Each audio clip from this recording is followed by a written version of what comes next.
Hello and welcome to another episode of Go Pop, the show that raids the tombs of the internet to find its hidden pop culture gems. Thanks, Indiana. It's okay. This week on the show, we celebrate huge Doctor Who news, plus take a look at The Return, the new supernatural thriller taking the world by storm. That's 2 awesome things to talk about. Now, here's 5 more. What do you get when you take Wizard of Oz and mix it with Game of Thrones? Well, apparently, you get the new Lifetime show, Red Brick Road. This is the 5th Oz-themed show that's been greenlit in the past 3 months and follows Dorothy as she sets off to rescue her friends on the path that's been in plain sight the whole time. It's the Red Brick Road. Harrison Ford has revealed he's in preliminary talks with director Ridley Scott about returning for a Blade Runner sequel. A follow-up to the 1982 sci-fi thriller has been rumoured for several years. In June, it was reported that Green Lantern screenwriter Michael Green had been hired to work on the script following a first draft by original Blade Runner scribe Hampton Fancher.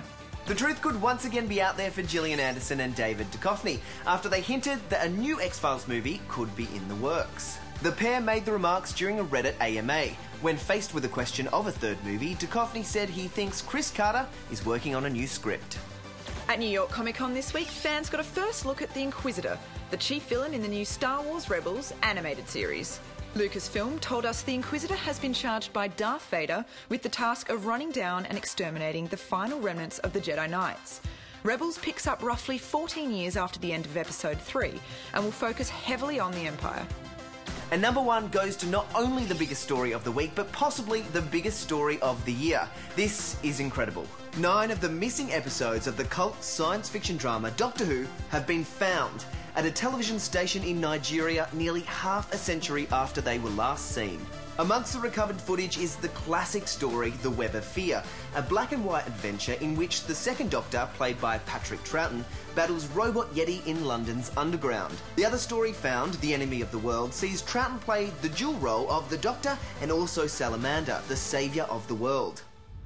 So you might be thinking, if the BBC are so pleased to get these episodes back, then why did they wipe them in the first place? Well, back in the 60s and 70s, they used to reuse old videotapes or chuck them into landfill to free up space.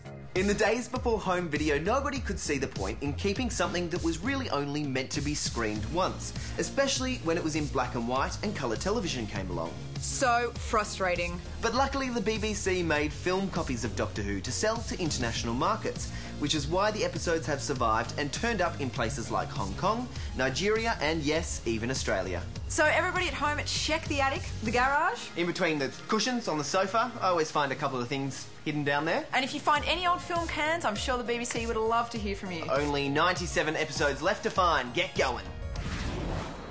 What do you want? You...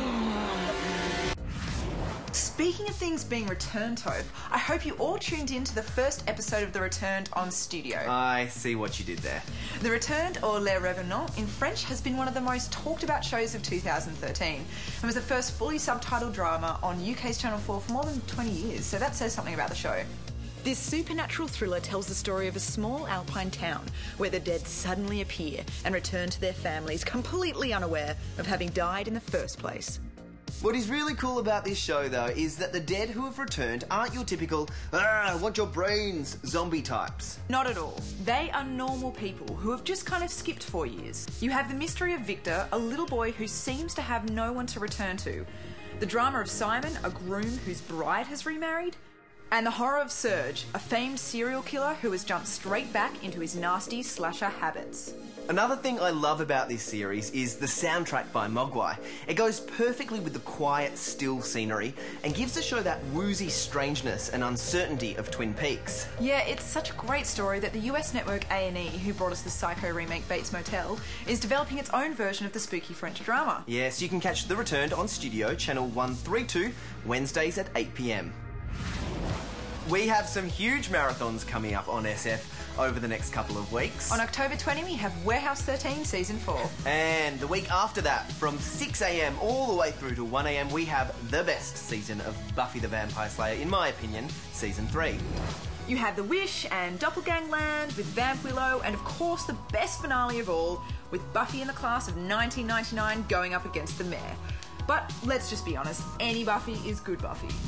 Join us next week when we'll be in Melbourne for a very special Armageddon Expo episode of Go Pop. Now, if you have any questions for any of the guests, like Billy Boyd, Corey Feldman or Dean Stockwell, anyone, then tweet us your questions at SFTVAU or ask us at facebook.com/SFTVAU. We'll ask your best fan questions next week. We'll see you then. Bye. Bye.